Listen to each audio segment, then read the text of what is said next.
Hello. As a father to a wonderful teenager on the spectrum, I know firsthand the feeling that you have when you're told that your son has been diagnosed with autism. The feeling of not knowing what his future will be like. Will he be verbal? Will he go to college, have a girlfriend, get married, have children? These are some of the questions that go through your mind before your fatherly instincts kick in and you go into act now mode. So you immerse yourself with every bit of information that you can find. You talk to anyone that can help you make sense of everything. And so your journey begins to try to give them the best opportunity that you can. Today, we embark on a deeply personal voyage into the lives of fathers like me. Fathers whose love and strength knows no bounds. Through their stories, we discover the extraordinary bond that exists between these remarkable dads and their children with autism. Join me as we uncover tales of resilience, love, and unwavering dedication, not only to their children. These fathers are extra special dads as they have taken this love and dedication that they have for their children and are also trying to make an impact in the lives of other families who may be dealing with the same situation. Get ready to be inspired by the incredible journey of these unsung heroes. Welcome to Autism Dads, a journey of love and strength.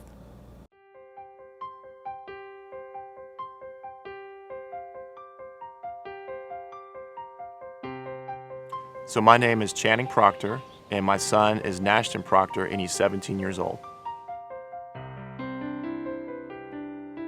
My name is Jonathan Mookie Morant, and my son's name is Roman, and he's 6.5 years old. Yeah, my name is Dave Muirhead. My son's name is Jack. He's 18 years old today.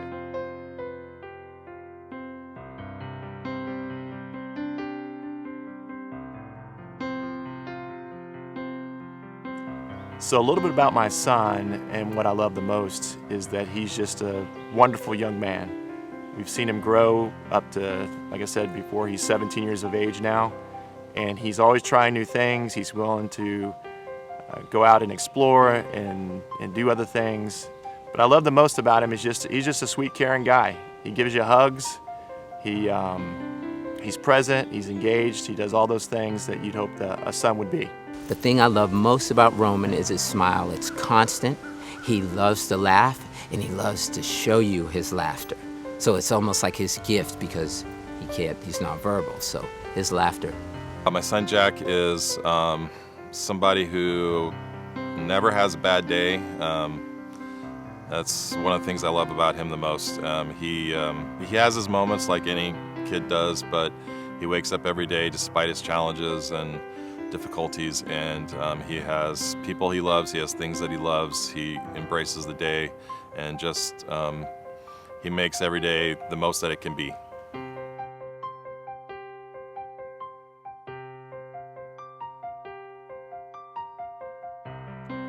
So what were my feelings when I first learned about his autism diagnosis? It wasn't a complete surprise because I'd have been involved with the Charleston Miracle League for a few years, and my wife and I knew that there was something a little bit off with Ashton. But when we got the final diagnosis that he was on the autism spectrum, it was challenging. When I first learned of Roman's diagnosis, that he was on the spectrum, he had autism, not only that, he was nonverbal, and what was classified as severe autism.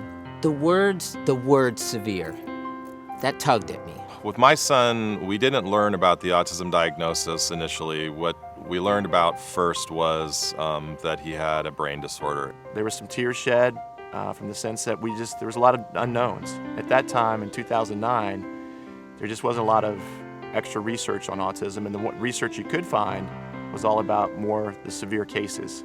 I've helped to raise with their moms 4 other children, so I'm not a stranger to many challenges of raising a child, but that caught me a little bit. But I have to say, more than myself, I thought of Roman's mom. This is her first and only child. For her to have to experience the idea of her only son, not being able to say mom and call for him. That was it. You know, over time, I think what I realize is that when we learned of the diagnosis, I didn't really see or appreciate or even sense the long-term implications and the scope of getting that diagnosis and how much it would color our lives and become a part of our whole family's existence.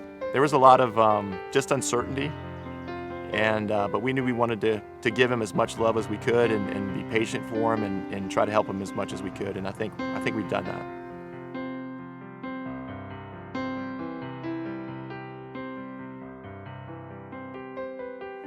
So the strategy that I found to be most helpful in supporting his development and well-being is really patience.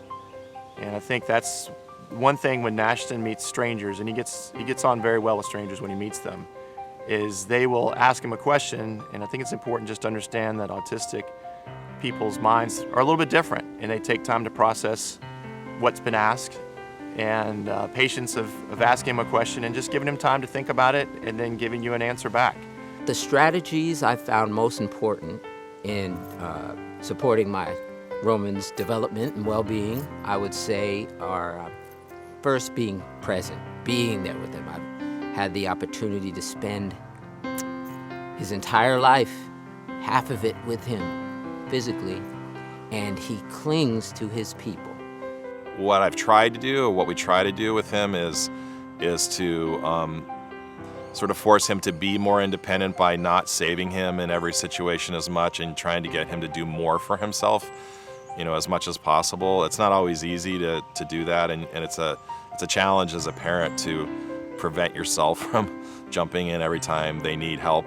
But I've tried to sort of pull it back in a lot of ways and let him fend for himself. We go through many of the things that others with children on the spectrum go through. He only eats very specifically what he wants. He only eats the crunchy Chick-fil-A pieces and he leaves the chicken off to the side, so we have to find different ways to make sure he's nourished, but he does love grapes. He loves all kinds of other things, so there's some strategy there. Educating people around him, especially those that interact, that may not be familiar with autistic kids and adults that much, just to try to educate them a little bit on what maybe to expect.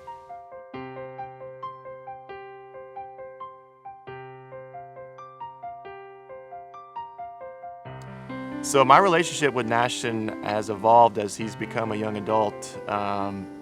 It couldn't be. It's good. It could be better.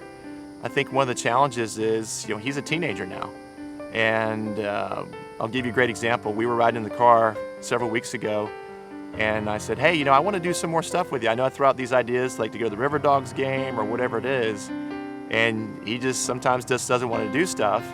And so the challenge I face as his dad is, do I kind of force him to go and then maybe he doesn't have a great time? And he turned to me and he said, "Dad," he said, "remember, I'm a teenager, so it's normal for me not to want to do some things with you." And I had to chuckle at that answer, but that's true. So it's probably a lot like a regular teenager's relationship, is like, what do you kind of force Ashton to do versus you kind of let him take the lead and let him decide what he wants to do and what doesn't want to do. I spent the first year being kind of a Mr. Mom. His mom went off to handle hospital business, and that would be 12 or more hour days. And so we'd be together all day. And he was just a normal baby for the first 18 months old. There wasn't even any signs of him being nonverbal or autistic. So we played, we had just beautiful times together, like any parent and young child would. And then, as he began to develop, he didn't have anything to say. So I would just talk to him constantly, and he didn't have to say anything, so we would spend time that way. And he enjoyed that. As long as I'm talking, he's good. We're just playing around. And then, so that was maybe like 2 or 3. And then now at 6 years old, he's used to this kind of verbal from me, this conversation that we have, which is just me, because I talk to him as if he's going to respond. So he responds with, body gestures, and I know what they mean. he responds, he'll grab my hand, and I almost know where he's taking me, whether he needs me to help him with his potty or his diaper, or he wants something to eat, his grapes or his raisins or apple juice. And so as a whole, we have grown to know each other, to know what he knows, that he's comfortable knowing that I know what he means and what he's trying to say without the words. So it's been a joy. Yeah, as my son has grown older and is transitioning into adulthood, I think, one of the things that has changed about our relationship is that it's gotten richer in a lot of ways because his ability to communicate has improved over time. We work very hard with him on functional communication skills. He uses a talker, a speech generating device, and as he's become more adept with that, I think it's just allowed us to have a deeper, sort of richer relationship because we can communicate better.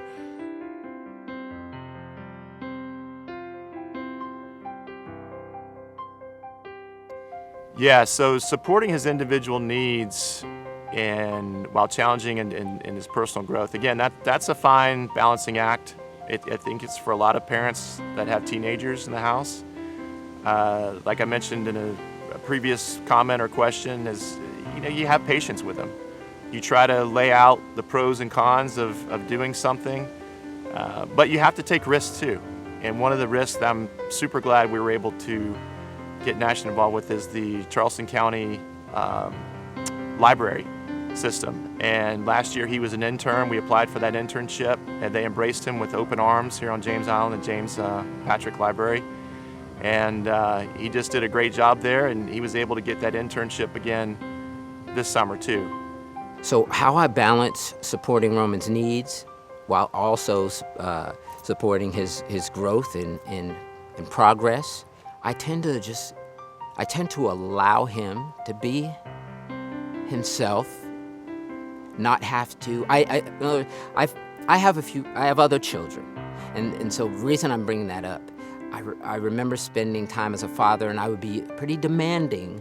I would expect, well, you need to do this, or you need to say that, and you need to act this way, or you need to make this move. And it didn't matter. I learned that it didn't matter what I said, they're going to be them. So with Roman, I already had that understanding, and so the biggest way I've been able to support him, also with him growing slowly, it's a slow growth, is by letting him be him, letting him look at his phone, watch his YouTubes over and over, listen to the same song over and over, do his disciplines. And ultimately, he'll come to me and I'll say, okay, well, let's try something new.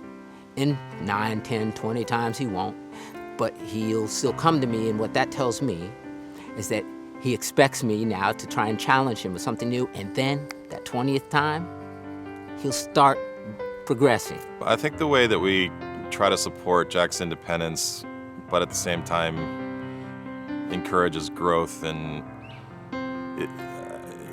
mainly is just trying to help him, encourage him to do things for himself. I mean, it's very easy as a parent of a special needs child to be there to save them a lot and jump in and help them and support them. You want them to be successful. You want them to, sometimes it's just a matter of, I got to get out of the house, and I'm in a hurry, so I'm going to do it for him. So a lot of it is just, we have to just keep trying to encourage him to do things for himself and go through the process himself, and learn that how to complete tasks on his own.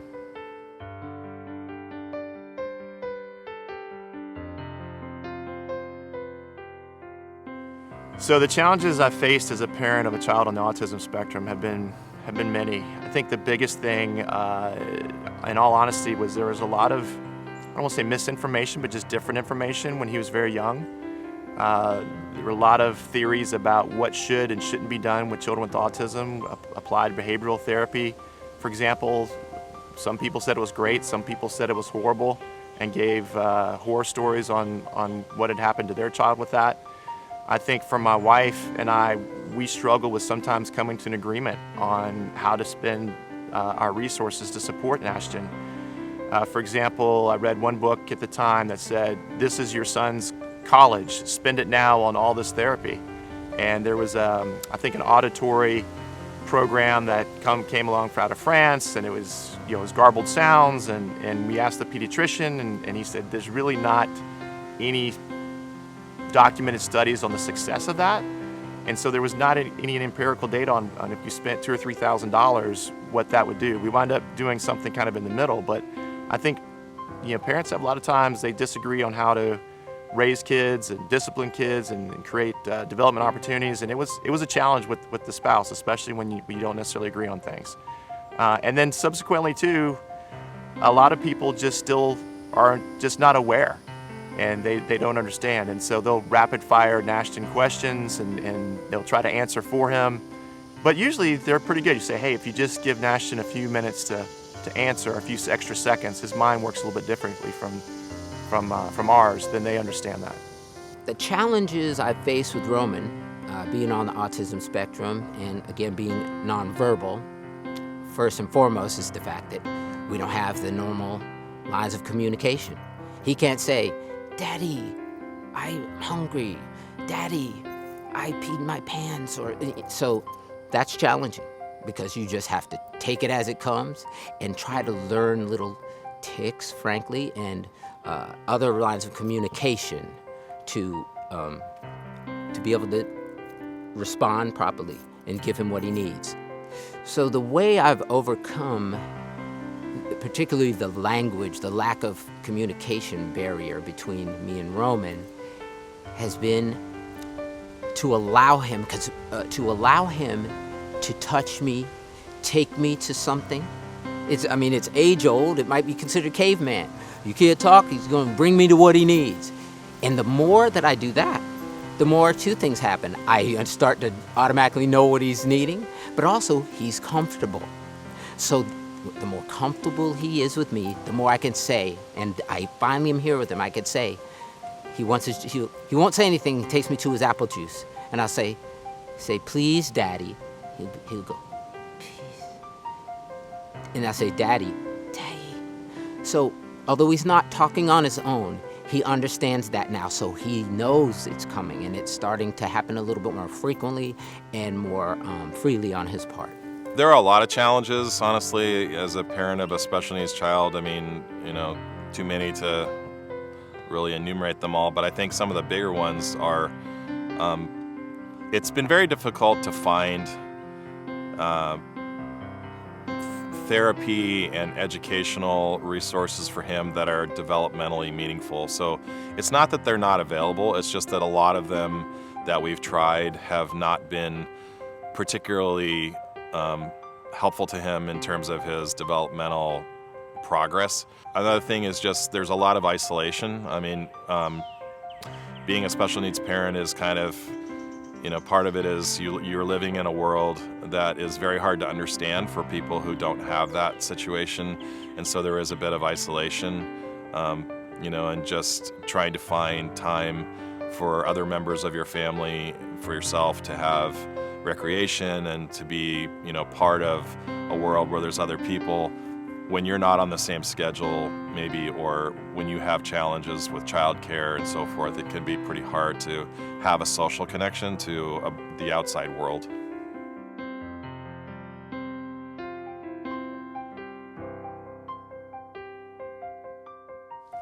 So I think there are several perceptions or misperceptions about people on the autism spectrum. And I think the biggest thing that sticks out in my mind and I share with people when they're first learning about autism is the autism spectrum is huge. And while they may have some common behaviors, mostly focusing on themselves and kind of wanting to be antisocial or at least appearing that way, you never meet somebody on the autism spectrum twice. And I really agree with that. Some autistic kids or adults are nonverbal. Some are very, very high functioning. I think there are some different designations now. Asperger's syndrome is still considered to be on the spectrum.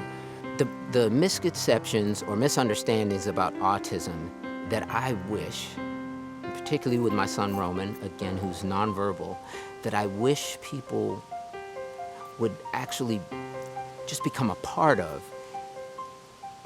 What happens is because we know that he can't speak. We don't speak to him.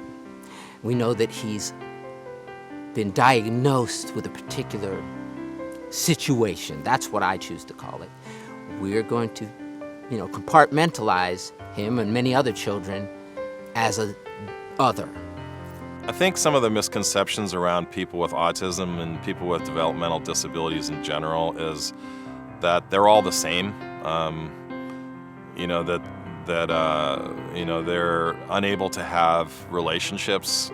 They're not fun, or, can't be funny. A lot of those kinds of things. Basically not seeing them as people.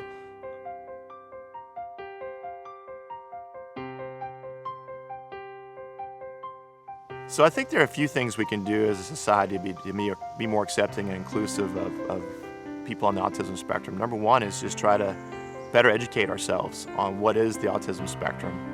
I think the statistics now are 1 out of every 50 boys born in this country have autism at some level. With children on the spectrum, like my son Roman, is to start with the word accept, and by that means allow. Allow them the opportunity to be. I think as a society we could be more accepting and inclusive of people with special needs in general, and those with autism in particular, if we were willing to take things a little bit more slowly. I mean, the truth is that a lot of the people that are more severely impacted with autism and other developmental disabilities have communication challenges and also, cognitive challenges. And so they don't move at the same pace cognitively as maybe, you do, and they don't engage with the world that we live in the same way you do. And so it requires us to sort of slow down and give them time to process and give them time to respond when we ask them questions or engage them. It may take 10 seconds or 30 seconds before they can process that and actually respond. And I would hope that society would just accept them right in here with everybody else and let them grow as they do, because you'd be surprised the genius that's hidden behind some of the silence or some of the differentness. There's genius there. And I think for corporate America to look at opportunities for folks with autism and employ them. I know Publix does a great job of that with the Down syndrome and the special needs community. But beyond Publix and some other opportunities, because again, I think every individual with autism has their own unique strengths that they can bring to the corporate culture and the corporate workplace. So I think bottom line is let's find some meaning in their lives that affect others in a positive way. And I think, again, when you start to interact with special needs kids, as I've done through the Charleston Miracle League for many years, you start to see that it's not just joy that you bring them by doing things for them, they bring you joy in return. And that's a win-win for everybody. And then, like I say, take the risk. I mean, be willing to interact with them, even though the interaction is going to be very different than what you're used to.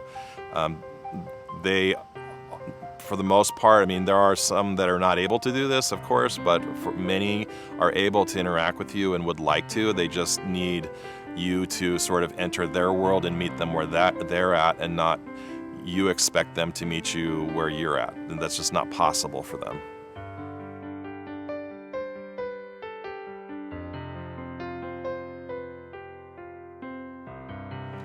So as a society, what can we do to protect those on the spectrum, especially those that are nonverbal? I think it comes down to awareness, but we also have to remember that kids of every young age are susceptible to people that maybe have potentially bad intentions. So I think, as caregivers for these individuals, we try to educate them on warning signs, just like a regular child, what to look for, and also maybe a little bit more, hand-holding or guidance as they go through this, because again, one of the challenges with autistic people is they have a hard time picking up on social cues. So maybe their red flags don't go up as easy as other people that, hey, this person wants to meet with me, or that sort of thing.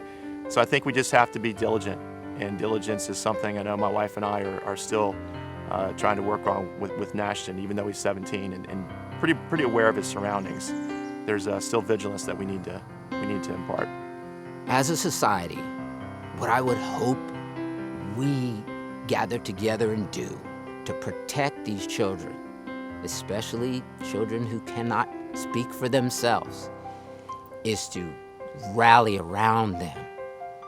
Don't, and I'm repeating myself, don't otherize them. I see it with many disadvantaged folk. I would like for everyone just to take a moment in their experience and imagine not being able to speak. Would you not want the compassion and the help and the assistance? So further than that, we get help out here. And by help, I mean money. I mean contributions. There are programs for all kinds of disadvantaged people. There needs to be more, frankly. There's not enough. Me as a father, I want to advocate for these children, and particularly nonverbal. And the first thing I find is that there's not many programs. Yeah, I think protecting people who are on the autism spectrum and those who are nonverbal in particular, I think it starts, my opinion is it starts with helping them to obtain some mode of functional communication. So, they struggle with communication. A lot of them, even if they're nonverbal, they still have potentially ways that they can begin to learn to communicate. And they need a way to communicate that is something that they can go into any place and any person could understand them. And there are various technologies that can help them with that. There are various techniques.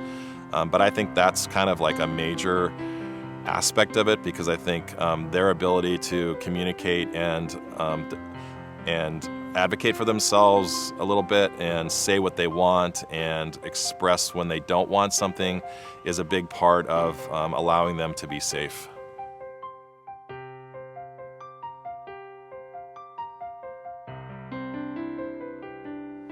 So for me, one of the most rewarding aspects of parenting Nashon on the autism spectrum is just honestly how his seeing him participate in sports and seeing him successful at school. And it's interesting because I was involved with the Charleston Miracle League very early on in the process of building that organization. And then lo and behold, approximately 5 years after it comes to fruition, you find out you have a child on the autism spectrum who's going to be able to play as a player. And Nashon will tell you that he didn't really enjoy it when he was a little kid, but the great thing about him now is he loves playing. And just to go out there and watch him hit that ball and run around the bases, he even wants to sometimes go to the gym with me because he wants to get stronger so he can hit the ball further. The most rewarding factor and experience for me parenting, being Roman's dad, as a nonverbal young man on the spectrum, 6-year-old boy, two things. He has brought me back to when life was free by having to just experience these things with him. He hasn't learned to talk, so I get to learn I almost have to learn how to talk, to communicate. But that way we're on the same level. So he's giving me youth.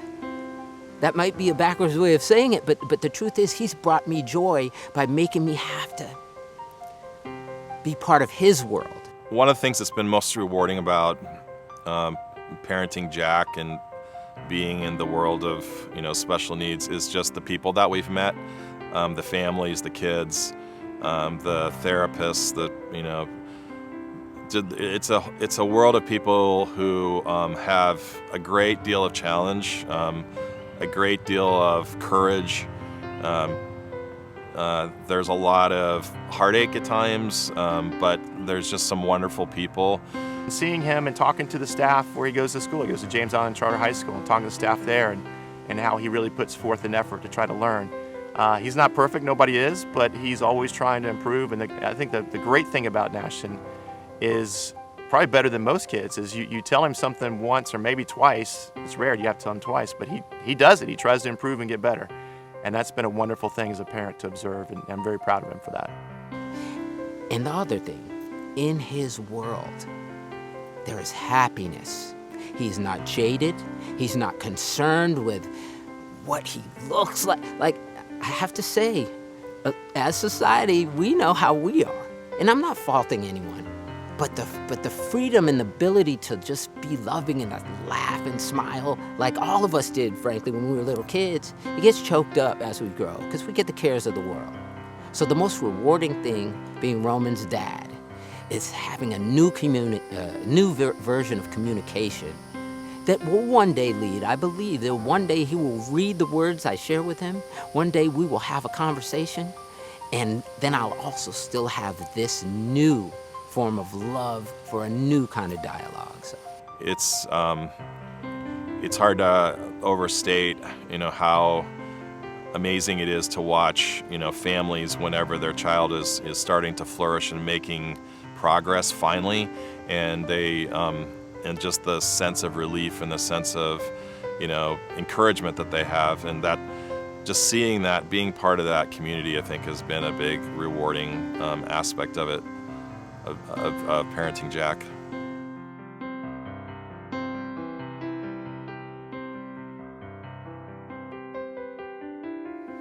Yeah, so because of the autism diagnosis, my perspective on parenting has changed a lot. I don't take things for granted as much as I used to.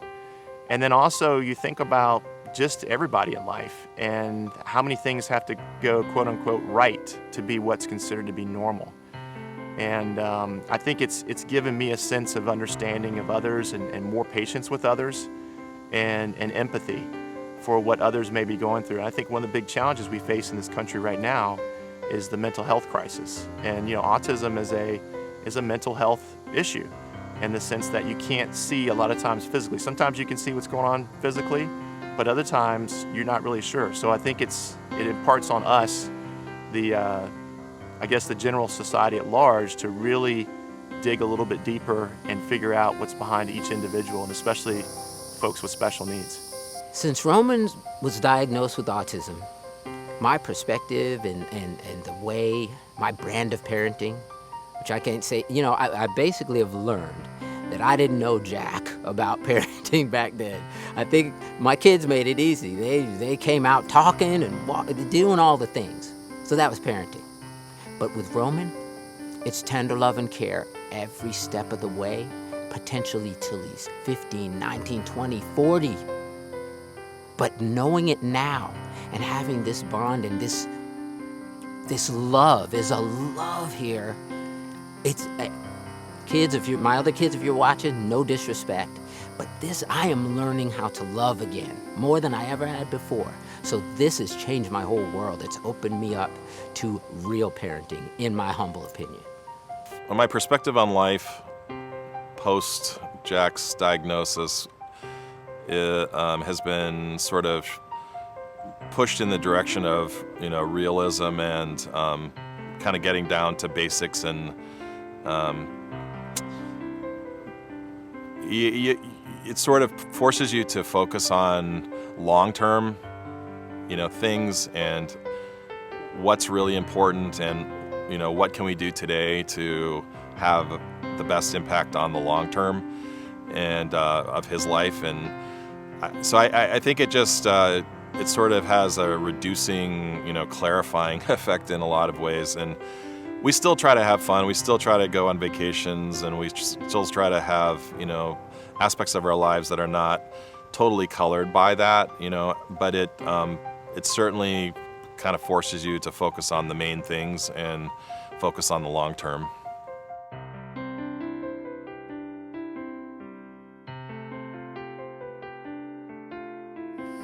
So, ironically, there have been several ways that having a child with autism has enriched my life, and I'll give two specific examples. Nashon has two older sisters, and both of them, at some point in their life, I think because of his autism diagnosis, have worked through college or outside of college with kids with autism. So his oldest sister, Sydney, in New York, I know while she was going through college, she actually worked at a behavioral health clinic and that specialized in kids with autism. And then last summer, my daughter, Kaylin, who's at LSU, between her sophomore and junior year, did the same thing. So she actually worked as a behavioral health therapist, trained herself and went through that training and worked with kids. So I think it's given our family at large, the opportunity to really kind of understand more of the world around us because of Nashon. And that's been great to be a part of that and really kind of relate to the special needs community overall. There are so many ways that Roman being here with us has enriched my life, not only my life, but my other children's lives, the lives of so many people around me that adore and love him, people that don't even know him, they know of him, and they understand his experience. They're countless, but I can say that he's changed my life. He's literally given me a career I didn't know was going to happen. I'm a musician, but I have recently become an author. And part of it has been to stoke the fire and to bring awareness to the autism community. I would never, as much as I consider myself a compassionate, caring guy, and I really am that, I love everyone, I would have never known this deeply about how much is needed, how much awareness and attention is needed for these beautiful souls. And now my life is devoted to it. Jack has enriched the lives of the people around him and our family just because he's just incessantly positive. I mean, so he is different than some children who have autism in that he is maybe overly social. I mean, so he doesn't have as many challenges around social interactions. His social interactions aren't always appropriate, and that's maybe as much of his challenge as anything. But he loves people and he loves the world. What he really loves is he loves the jobs that he sees people doing. So he's really drawn to people doing a job, oftentimes with equipment or tools or whatever it is, and he just throws himself into that. He wants to help them, and he makes connections by sort of entering their world and being interested in what they're doing. And I just see it all the time in grocery stores and everywhere we go. People are just really drawn to that, and they really appreciate that, and I think it gives him an ability to build a relationship instantaneously because he's so enamored with what they're doing.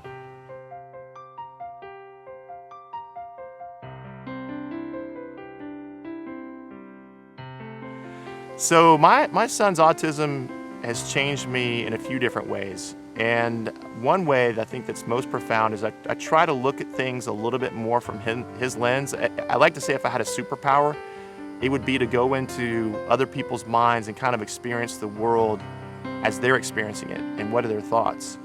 Because one of the things that hit me early on with Nashton was at school, you would hear from his teachers that during lunch, for example, he would often sit by himself. And when I was going through school, the kids that were special needs, they were kind of ostracized and put in the corner, or they ate by themselves and there's not a lot of social interaction. And it kind of initially hurt me as a parent to think my son might be lonely over there. But then you think, you ask Nashton about it and he's like, well, I actually kind of enjoy eating by myself. So he likes it, so it changes your perspective. But you have to remind him that being socially interactive is important too. And that's one of the things I've really seen him grow. He has an Instagram page, he's got followers, he posts about his friends at school, and I always try to check in with him to see how things are going with his friends at school. But that's kind of how it's changed me, is again, it's about looking through the world from other people's lenses to try to understand it and have empathy, if you will. My Roman's autism has affected me in the brightest ways, all positive. I know that sounds a little bit, the Oprah word, it sounds woo-woo, but I have to say the joy that Roman has brought to my life in a whole new world of understanding, frankly, that I have a long way to go. I have a lot to learn. He doesn't have to say a word, and from him is an energy of love that the minute anyone sees him, they get it. So it isn't just me. Yet he has changed my life and he's given me meaning. There are times in my life where I wasn't sure.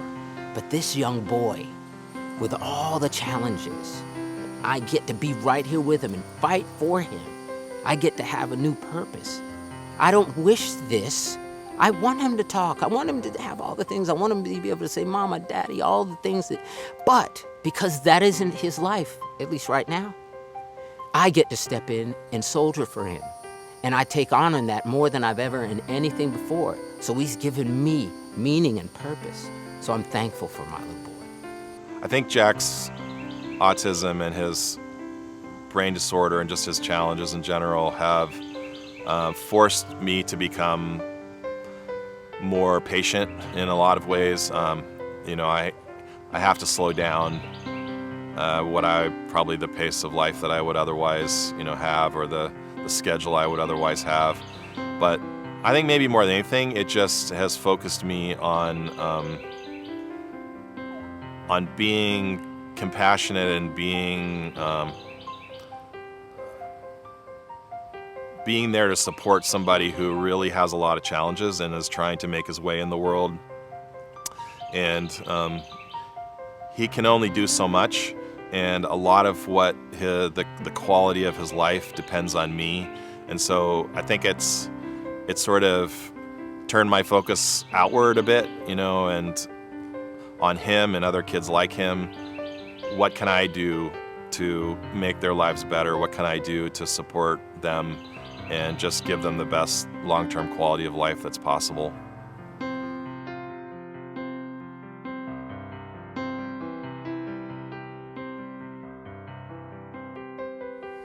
Yeah, so a little bit of history on the Miracle League, at least here in Charleston, was my wife and I planned to move to Charleston from Atlanta, and I was writing a novel at the time, and I happened to walk by the TV one night, and there was a local story on the Miracle League. It was the first field of its kind in Conyers, Georgia. So I reached out to the TV station, because I'd gone to college on a baseball and academic scholarship, and I said, hey, I'm writing a book set to a backdrop of baseball. I'd like to learn more about this organization. So they gave me the executive director's name. I reached out to her, went out and saw her at the field, and then right before we moved to Charleston, we saw a game. And you see these kids with any and all special needs. There's a little boy named Nicholas who was blind playing, and just the smiles and the parents and the cheering. And I thought, here was baseball at its pinnacle, if you will. It was purely for the love of the sport. It wasn't about hitting home runs using steroids, which was going on at the time. And so we got here to Charleston, and there wasn't a Miracle League. We decided to get one started. So I was fortunate enough to find some like-minded people that wanted to make a difference in the community. And we spent about a year and a half of fundraising, and we built, at the time, about a $250,000, $300,000 facility with just the field in West Ashley, the West Ashley portion of Charleston. We had our first game November 2004, getting the dates mixed up. And then we actually have our 20-year anniversary later this fall. So November 20th, 2024 will be the 20th anniversary of our first game. And then there was so much momentum behind what we were doing, because at the time there just weren't a lot of special needs programs, recreational programs for kids, that we've expanded it to an adult league now. So we actually have more adults that play than we have youth that play. And we also finished out the complex. We built concession stand, covered seating, restroom, handicap accessible restroom suites, all that type of stuff.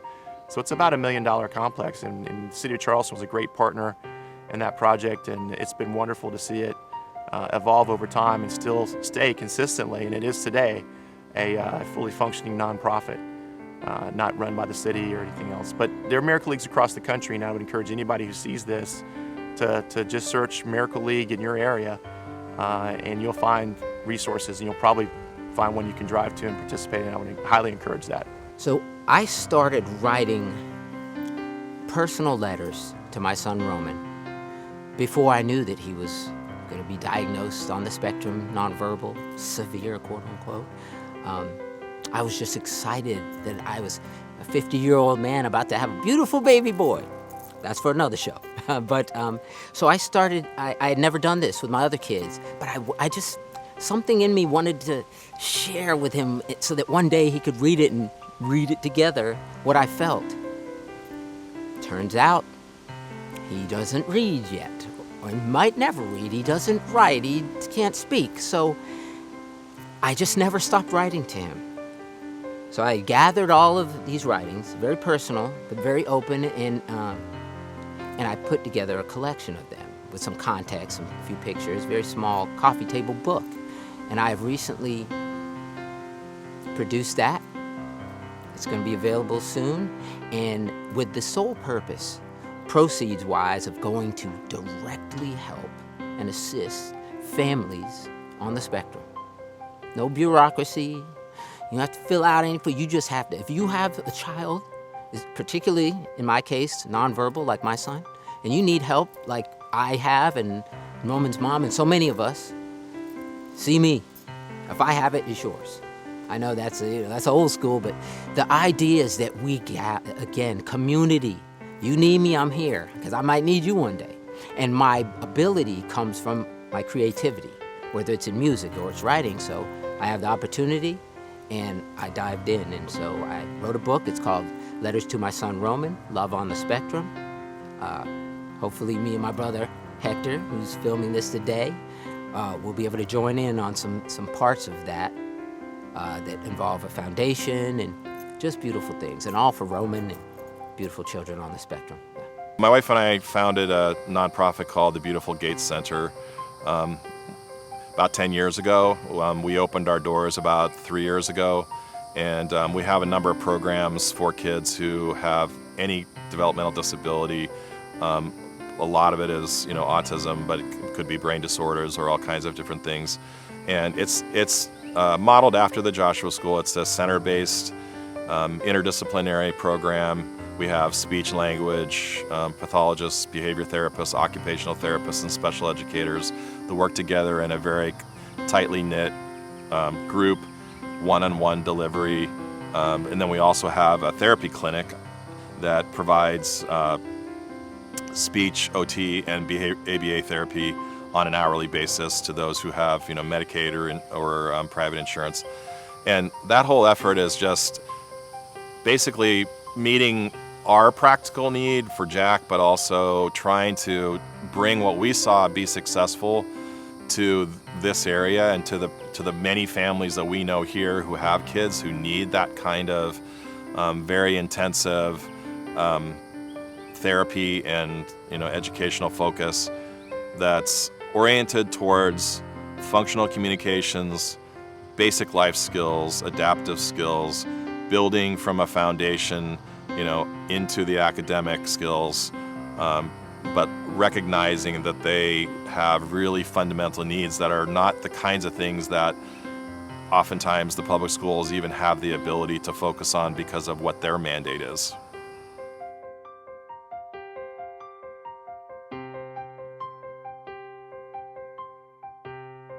So if I ran into a dad who shared with me that he had just gotten a diagnosis for his young child, that his son was on the autism spectrum, I would tell him, first of all, just to take a deep breath. I think however you look at it, God or nature or the world at large, it prepares you for things as you go on. And the biggest advice for any parent, but especially a special needs parent, would be don't make rash decisions on stuff. Think things through, educate yourself.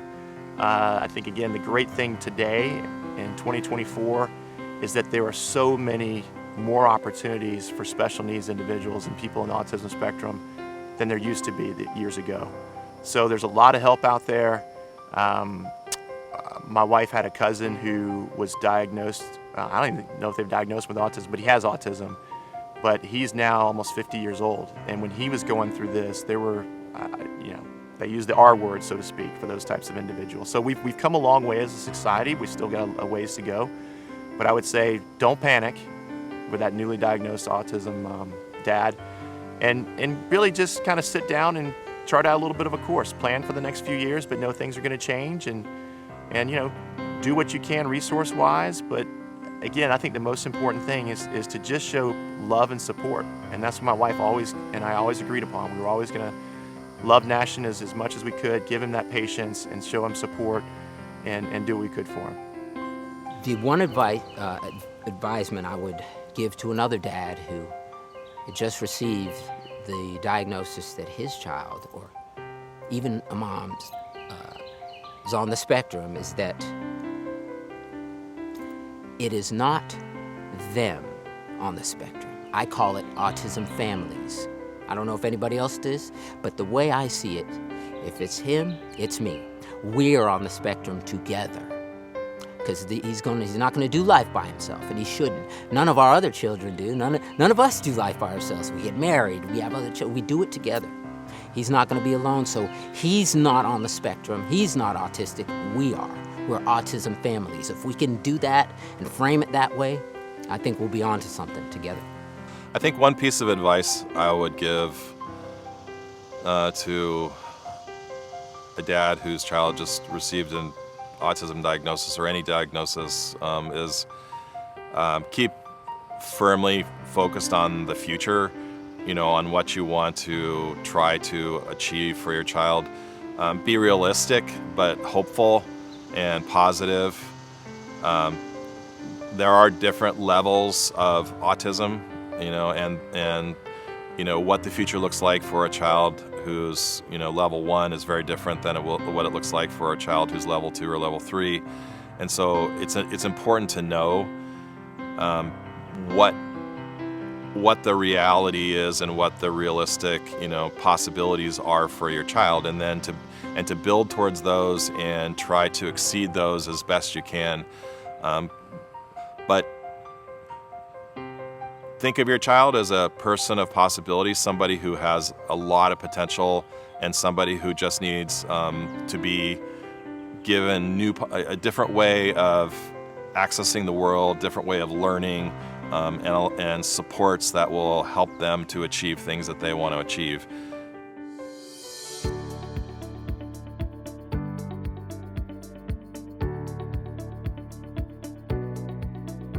So looking into the future, my hopes and aspirations for Ashton are potentially going to a college or university.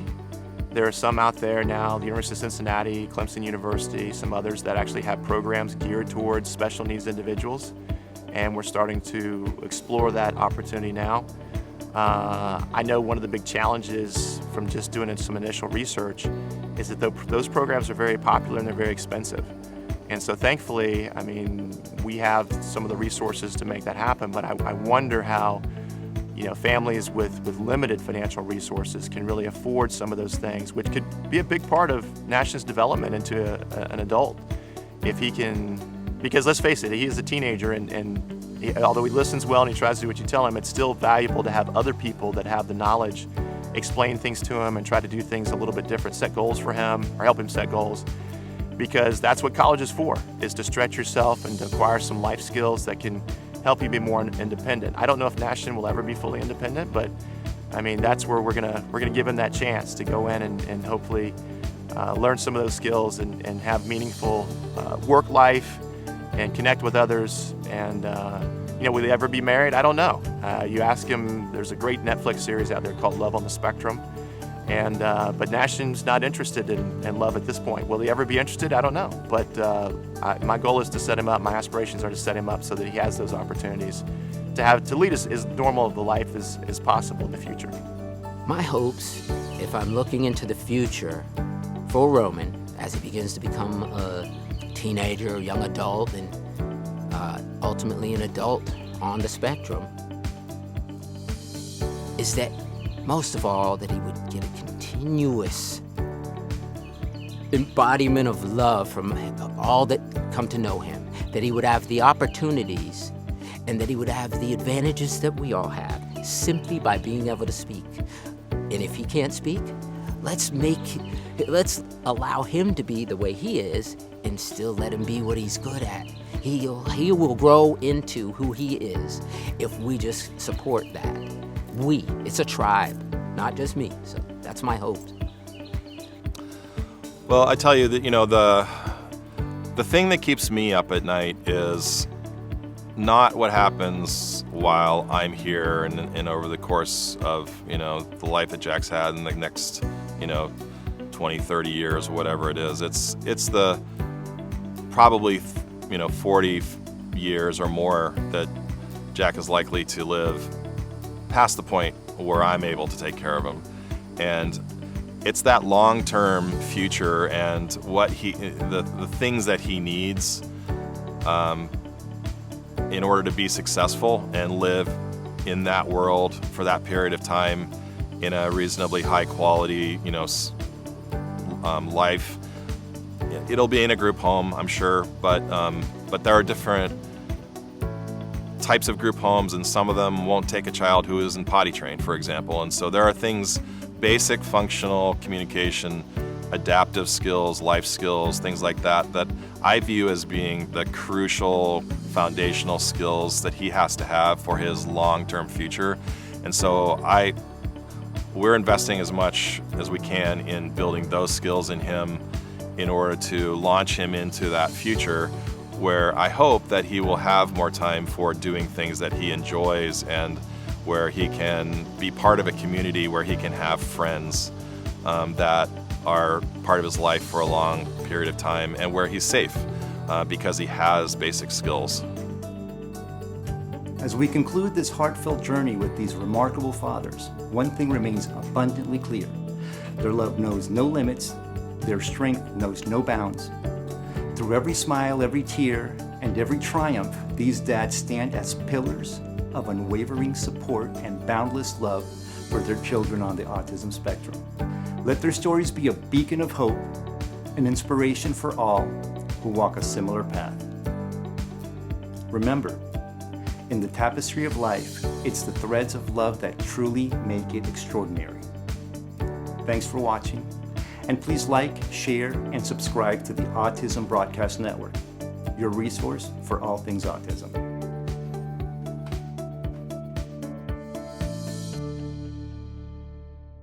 I would just say, just like real people, real quote-unquote normal people, you want to judge them by their individual abilities and get to know them and understand who they are, and then you can kind of see what their potential is, because everybody's potential is a little bit different. The key is how do we unlock that potential and make it beneficial for them. Roman has taught me so much about the purest goodness in life, about compassion, about patience, about never giving up. You know, they're people of possibility. They can be friends of yours. They are fun to hang out with and interact with. It just takes a bit of risk on your part to open yourself up to that. We, as a society, as a nation, let's rally around these beautiful souls and give them the assistance and the encouragement and just frankly the love that we give ourselves, and also, again, the patience